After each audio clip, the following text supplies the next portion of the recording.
Hey guys, Bugcat7 here. Okay, it is Friday, August 16th, 2024, and I'd like to thank you for visiting the Stonewall Research 2 channel here on YouTube.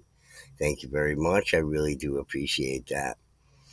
All right, guys. Well, I was checking out the suggested videos from my subscriptions today, and I came across this video by a friend of the channel, Jenna from CryptiC Cryptids, who published this video today about giants in West Virginia. So, I watched the video because I'm a subscriber to her channel, and it was great. She covered a number of articles, newspaper articles that referred to these excavations of these giants here in West Virginia, in the state of West Virginia. And so I was trying to remember the ones that I went over on my other channel, my Stonewall Research channel, my original channel there. And I couldn't quite remember exactly because I went through every single state. This is from my playlist there on my other channel, the Giants State by State. And when I look back on it, I saw that it one of the accounts had to do with these bronze coins. So I had been having a discussion with Harry Hubbard from Illinois cave fame, but Harry Hubbard is also an expert on ancient coins. So I was talking about coins that were uncovered with the giant skeletal remains, and he either didn't recall that he knew anything about him or something to that effect or whatever, but I had insisted that I had read it in several accounts, and I mentioned that in this video as well when I come to this particular article, that I covered already a number of accounts from newspaper articles that referred to these coins. So, and that's of a particular interest to me, besides just, the giant skeletal remains and everything else, and all the different artifacts found with these skeletal remains are of all high interest to me. But in particular interest is these coins because it would suggest a certain level of economy for these ancient people. So, and that these coins existed, and where are they now? But who is looking at this stuff, and where could they or might they be found? Well, often these accounts are dismissed by the skeptics often, but it's hard to dismiss it when it's looked at things like University of Pennsylvania. So I'll just read you the top part of this from the video there that I did on my other channel. So it's in Beechbottom, West Virginia, and discovery of a giant human skeleton in a mound at Beechbottom, West Virginia, by a group of University of Pennsylvania scientists is of more than passing importance.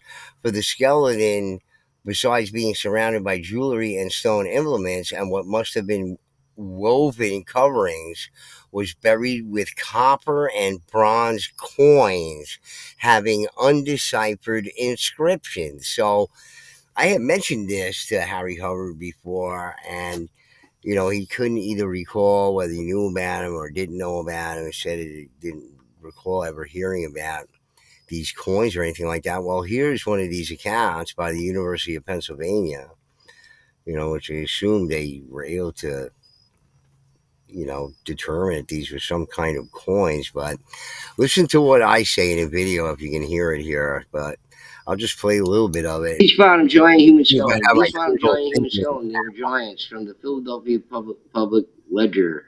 Discovery of a giant human skeleton in a man at Beechbottom, West Virginia, by a group of University of Pennsylvania scientists is more than passing is of more than passing importance. For the skeleton, besides being surrounded by jewelry and stone implements and what must have been woven coverings, was buried with copper and bronze coins having undeciphered inscriptions. Now, this is like the third, fourth account I've read about these coins. Okay, so has any analysis ever been done of these coins? what are these inscriptions on them? Are they of different denominations, or were they numismatic coins that they used for trade or barter? I mean, what about these coins? And I mean, it's the fact that they are coins, whatever kind of coins, as say they're votive coins or something like that. But it takes that's extremely high intelligence, and if it represents something just as much as any sort of numismatic value coins, although numismatic value coins would have a whole completely different story to it. But So anyway, that's what I said in the video there. I just have my critical thinking cap on. I think about these coins and what were they, and where are they now? Are they still with the University of Pennsylvania? Let's see them. If there were some kind of coins, but that would suggest a higher level of economy than maybe previously thought of by any of these people. But I also read a sort of scholarly report from the University of Pennsylvania about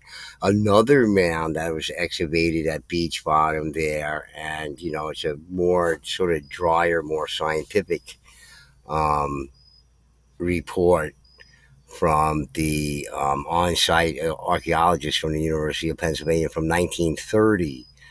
So they dug this one up, but there was no coins in it, whatever. There were just some copper beads, and that was it as far as copper material. And the skeletal remains were of average size; they weren't of any. But again, it could be one of these Hopewell dignitaries that were buried in one of these mounds who were just average sized people. But I just found that this particular account was fascinating for a couple of things. It was first this woven material of some sort. Well, they didn't think that any native peoples from the woodland period here, and probably what these mounds are from, at some woodland period, and they have this sort of textile cloth going on there. Where'd that come from? And they had mentioned also in the 1930s report there from the University of Pennsylvania that um, they were just discovering about the Adena culture at that time and didn't know a lot about it.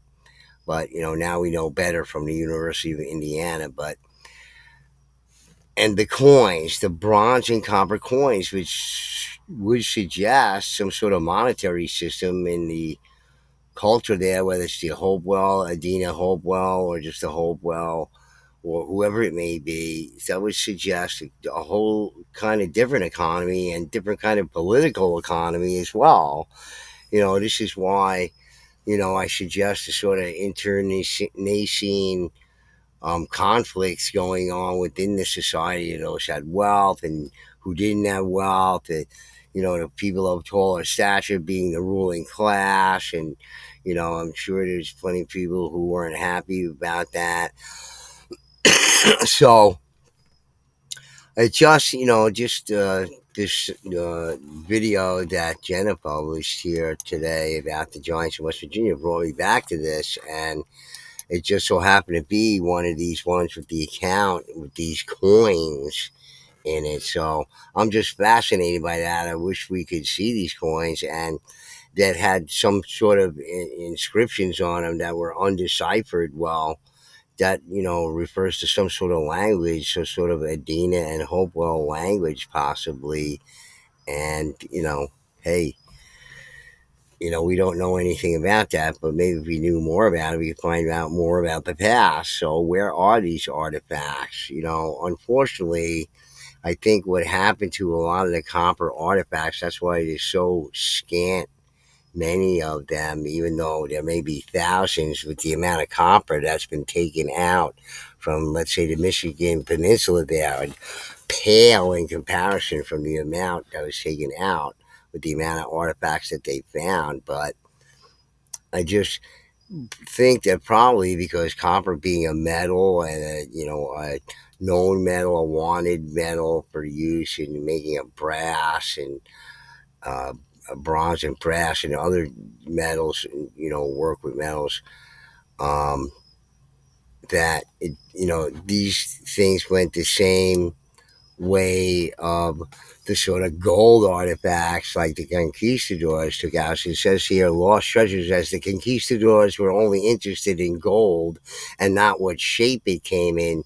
They relentlessly melted artifacts down to make coins and ingots, which were easier to transport back to Europe and easier to share out amongst themselves. Okay, so we're talking copper here, maybe not sharing copper as much or whatever, but I have a feeling that many of the artifacts that were found in North America here, these copper artifacts and bronze artifacts from the native peoples from back in these early periods, the woodland periods, let's say, of the Adena and Hopewell cultures or whatever, were just, melted down and used for whatever other purposes by whoever was here, because there's no interest in the aesthetic value of these things. I mean, with all the sort of, negativity against the native peoples here, nobody would really care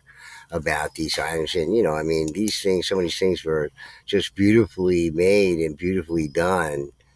As you can see from these are some of these copper artifacts that, some of them that they found, plus along with arrowheads, copper arrowheads, et cetera, et cetera. So, it's just no appreciation for the aesthetic value of these things. And, what is an appreciation for the aesthetic value of things? Well, you have whole organizations dedicated to that today that have been actually around for a while. Here's the Aesthetic Realism Foundation, and a funny story about this. It says at the Aesthetic Realism Foundation in Soho. So this is in Lower Manhattan in the Village here, and this building is where this foundation is. And it just so happens that about 40 years ago, roughly around that time, I did work in this building as a telephone man. And while I was doing the work there, I think we were taking over for some other contractors that were thrown off the job for whatever reasons, and we were following up in there. And I happened to be a telephone man at the time, and we were terminating some rather thick cables at the time. They were 25 pair cables. So a 25 pair cable has this sort of color scheme in it, and it goes with the base colors and then the tip colors or ring colors. So it's white, red, black, yellow, and violet, and then going across it's blue, orange, green, brown, slate. So these wires have all these color schemes in them, with the primary colors and then the banded colors, which repeat themselves in every single one of these.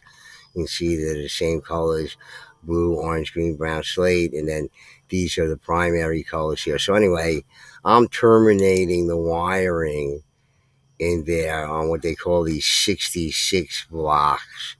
You can see it in Wikipedia here. This is going so far back in time. This happens to be a split mini 50 block, 60 mini 66 block. That's what it's a M type 66 block. It's a mini, but I worked on these ancient ones, these full size ones like this one right here. Okay, so you bring in one side of it, you can terminate it on this side. In this case, it's being used for cross connect wires, but the 25 pair cables would be put on these terminals, cut into these terminals here. And the way that I did it, everybody in this place, it happened to be up high, like over a doorway or on the wall somewhere in a hallway or somewhere in a public area there. And after a while, a bunch of people are gathered around below me. I'm on top of this ladder terminating these wires. And the way that I did it, it instead of being like what we call banjo strong, would have these like loops in it, like this thing right here would have these loops in it, just called service slack. In case you have to work on it again. If it's banjo strong and you take it off these terminals here, you just couldn't.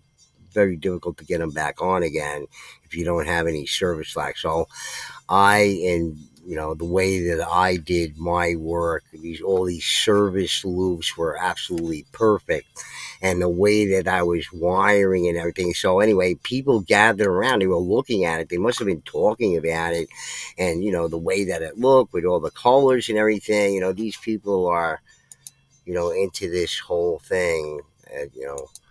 Uh, Here's all beauties of making a one of opposites. The making one of opposites is what we are going after in ourselves by Eli Siegel, I guess, the founder of the Aesthetic Realism Foundation. So, in any case, a whole crowd gathered around and looking at it and asking me all kinds of questions about it and everything, and shaking their heads and just how beautiful it looked to them and everything else like that.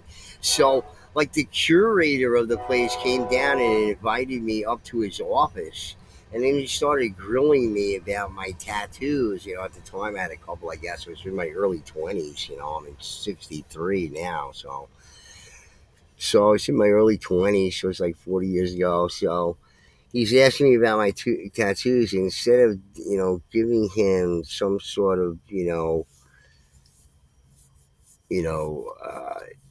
logical answer to him at all, I said something stupid or something like that. So I guess he expected me to sort of elaborate on what I felt about him, but I felt like maybe he might be against him or whatever, so I didn't speak my mind or whatever. So if I had to ask the same question again, of course I would say all different kinds of things about tattoos. But it's funny. It just made me think of aesthetics and what people think of, what constitutes art or whatever. And here I was working as a telephone man doing wiring with colored wires, and these people were like, getting off on it. So just what constitutes aesthetics. But apparently, to the conquistadors and whoever was plundering all the resources here in the new world here, these sort of aesthetics didn't really matter to them. They just were interested in the money value of whatever metals these things were. So probably a lot of these copper artifacts were melted down to make all sorts of other things here in the Americas or back in Europe, I'm sure. And that's why we don't find a lot of them. And, this is why you keep on seeing the same things over and over again with few exceptions here, because they didn't find a lot of stuff. That's all there's to it with, the 500 million pounds being excavated from the Michigan Peninsula, but yet hardly any copper artifacts found. Just very strange. But and certainly all these ones that are not accounted for, like these coins. You know, where'd they go? I want to see those with the inscriptions on them and everything, and the not been studied and undeciphered. You know, just inscriptions on them. All right, guys. Anyway, just a short one here, just to sort of add to what Jenna did on her channel race of giants who inhabited this about the section. giants in West Virginia here. Please watch her video here because she covers a couple of articles that I didn't cover in Race of giants who video inhabited series. this section of West Virginia more than 1,000 years ago. Very, very interesting stuff. I'm just fascinated by all the accounts of the giants whenever I hear them. Anyway, guys, hope you enjoyed this little video here. Anyway, please do hit the like button. Please do subscribe, and we'll hear more about the Giants coins. I heard the coins were giant size too. So I mean, maybe very small in, somebody like an Adena, an 8-foot Adena guy's hands. Those large copper coins are being small, because I think they were described as being fairly large. But in a Adena hand, it'd be just like average size. See, perception, size and perception. Anyway, guys, please do hit the like button. Please do subscribe. Bugcat7 signing out. Peace.